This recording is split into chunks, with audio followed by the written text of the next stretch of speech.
In this tutorial in Cyberlink PowerDirector, I'd like to show you how to create a swish or whip transition between two relatively stable segments of one or more video clips. This comes as a request from one of my subscribers, and so I did some research, and let me show you a couple ways to do this. First of all, we're going to go to the beginning of our movie, and I have here on the screen a clip where I've tried to do this with a regular camera.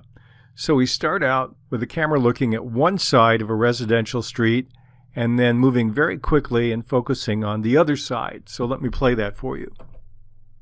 Here we are on one side, and then quickly, and then it focuses on the other. Now in the second segment, what we've done is I've taken that same clip and cut the middle out. So we have the first side, and then we have the second side. And you notice it just snapped from one to the other. There was no sense of motion. I'd like to apply motion, or the appearance of motion, to both of these. Now in the first clip we already have motion, but it's not fast enough. Let me show you a way to make that happen. If you have one contiguous segment you want to do this to, I'm going to highlight the clip on track number 1, click on the Tools button above the timeline, and then go to my Power Tools option and choose Video Speed. Now I'm in my Video Speed Designer. I'm going to click on the Selected Range tab at the top. We're only going to adjust a range. So I need to take my time indicator and move it to just where things start moving. So right at the beginning here would be fine. We're 3 seconds and 9 frames. And then I'm going to click on Create Time Shift, and it does its best to figure out where that's going to be. And if I drag across here, it's pretty much stable in the recommended area. If it wasn't, I could drag and widen or narrow this segment. Right now it's at full speed. I want to make it faster, so I'm going to go to my speed multiplier with that highlighted, drag over the numbers, and type in 3 will triple the speed of it. And so I will click on OK, and now we'll play that segment, and it's on the one side, and then zip, it's on the other side. Now if I want to add a little bit of flair to that, let me show you something else we can do. I already marked using a marker about that place where that happens. I'm going to use another option here. I'm going to go to my effect track, and I'm going to choose an effect. Now the one I would recommend is one that I don't own. It doesn't come with PowerDirector. It's called Directional Blur, and that would probably be the best to use, but I'm going to use one called Wind because it does a little bit of the look and feel that I want. I'll take the Wind one, drag it down to my effect track, and drop it into my marker.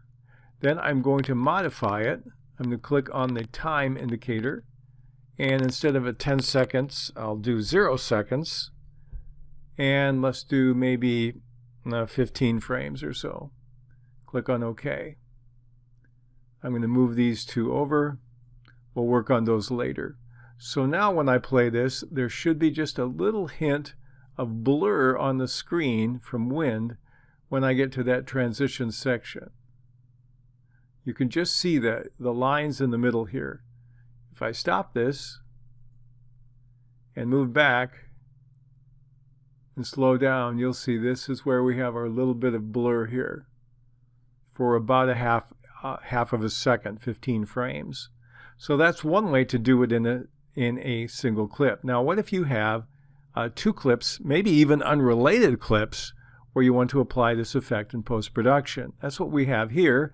I've basically cut the middle out. I have no transition, so I'm going to do two things. I'm going to take that same blur effect, and I will use that in the middle between the two. Here I'm just eyeballing it. I normally wouldn't do that. But the other thing I want to do is add a transition. So I go to my transition room, and I'm going to pick one near the bottom. It's called Shove. I'll take a shove transition, and drag it between the two clips. Now I need to modify it in two ways. I'll click on the Modify button and give myself a little more real estate. And what I'd like to do is I'd like to change the direction to right and change the duration from 3 seconds, which happens to be my default, may not be yours. We'll go 0 seconds, and let's go 15 frames again. Okay, now I have my shove transition. Now right now what I'm going to do is right-click and add a timeline marker here. Don't need to give it a label. But then I will make sure that this is lined up to the same marker it just happens to be. So now I have both the shove transition and the wind effect when we move from one to the other. So when we play these two clips together, let's see what happens. We're on the one side, and now we're on the other. And you get a little bit of the effect as though the two were together and you physically move the camera quickly from one to the other. So those are two ways in which you can apply the swish or whip transition in CyberLink PowerDirector.